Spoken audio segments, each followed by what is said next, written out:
Bonjour Grégory. Bonjour Sonia.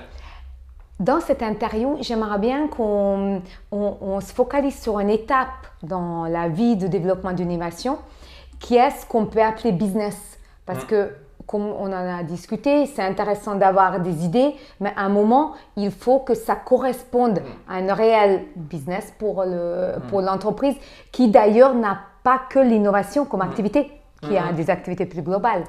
Ouais, alors cette notion de business, il y a beaucoup de gens qui disent oui mais le business, je suis un ingénieur, je développe pas une solution, c'est pas moi qui vais faire un business plan, un business model. Certes. Toutefois, si je veux innover, comme on l'a dit, c'est pas uniquement une technologie ou une idée. C'est quelque chose qui doit permettre de créer de la valeur. C'est pour ça que je vais faire juste une pause à ce moment-là et au-delà de business, je vais parler de création de valeur. D'accord. Parce que si je travaille par exemple pour un organisme public, je vais pas forcément chercher à faire du business au sens monnaie sonnante et trébuchante, mais je vais chercher à apporter une valeur à la communauté que je vais servir pour répondre à des problématiques d'handicap, pour répondre à des problématiques de formation. Donc j'ai cette notion de business / valeur. Et pour une entreprise, c'est clé parce qu'une entreprise, elle a quelque part aussi une notion de son core business. Et donc l'innovation, quelque part, c'est complémentaire. Le business d'entreprise, elle a deux jambes et elle doit être performante sur deux jambes. Elle doit être performante sur son exploitation de son core business. Son business de tous les jours. C'est son business de tous les jours, je lui ai fait tourner et c'est ça qui va me permettre de dégager des marges, de la richesse, qui va me permettre d'investir dans une deuxième phase qui va s'appeler plutôt l'exploration, où je vais retrouver l'innovation. C'est pour ça qu'on dit souvent qu'un patron de boîte il est un peu schizophrène, parce qu'il doit manager deux choses qui sont totalement différentes, voire couper la branche de son core business pour aller faire autre chose. Donc cette notion de business d'entreprise, elle est clé, avec deux étapes, et qu'il ne faut pas négliger, parce qu'on a besoin des deux. L'exploitation du core business, qui permet de dégager des ressources en étant extrêmement efficient, pour être capable d'innover et d'explorer des nouveaux territoires.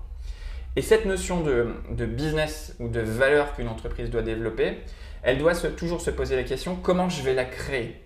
Et c'est en ça où en fait je ne vais pas forcément réfléchir uniquement produit. Je vais réfléchir avec un ensemble produit et service. Je vais réfléchir sur qu'est-ce que je vais décider de faire en interne, qu'est-ce que je vais décider de faire en externe. Je vais réfléchir quelque part à mon business model dans son ensemble. Et pour ça, il y a plein de frameworks qui existent. Nous, on utilise très souvent quelque chose qui a été développé par Alexander Osterwalder, qui s'appelle le Business Model Canva, qu'on a utilisé depuis des années et que je trouve super intéressant parce que c'est simple, ça permet de se poser des questions, ça permet de fédérer tout autour de la table différentes composantes, différentes personnes et différents profils pour regarder à cette architecture du business. Et l'autre élément qui est super important, c'est de se poser la question, ok, j'ai développé un produit, un service, je pense que ça peut apporter de la valeur. Oui, mais comment je le mets entre les mains des utilisateurs? Comment je délivre cette valeur à mon utilisateur? Et comment, dans le temps, je suis capable de délivrer cette valeur? Et là aussi, il y a un élément que je trouve super intéressant, c'est que pendant très longtemps, on a vendu des produits aux gens et on a cherché à vendre que des produits. Aujourd'hui, on se rend compte que, de par les problématiques de développement durable, il faut qu'on allonge la vie des produits. Ou alors, il faut qu'on vende autour du produit, il faut qu'on vende un service pour que ce produit dure plus longtemps. Et donc, la façon de délivrer la valeur, avec du service ou d'autres choses, permet d'enrichir la valeur qu'avant on donnait au sein avec uniquement un produit. Et donc cette notion de business, elle est clé.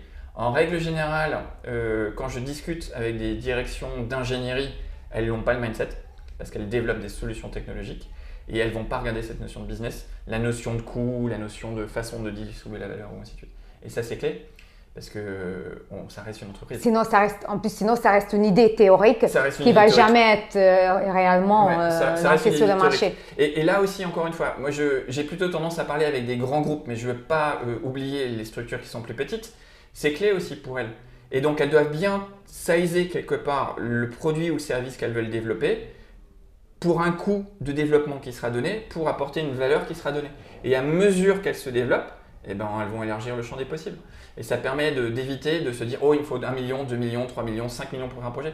C'est pas vrai. Je peux commencer des choses avec très peu de ressources, le développer progressivement et puis progresser par la suite. Ce que fait une petite entreprise naturellement parce qu'elles n'ont pas les ressources d'un grand groupe. Voilà. Merci beaucoup. Merci, avec plaisir.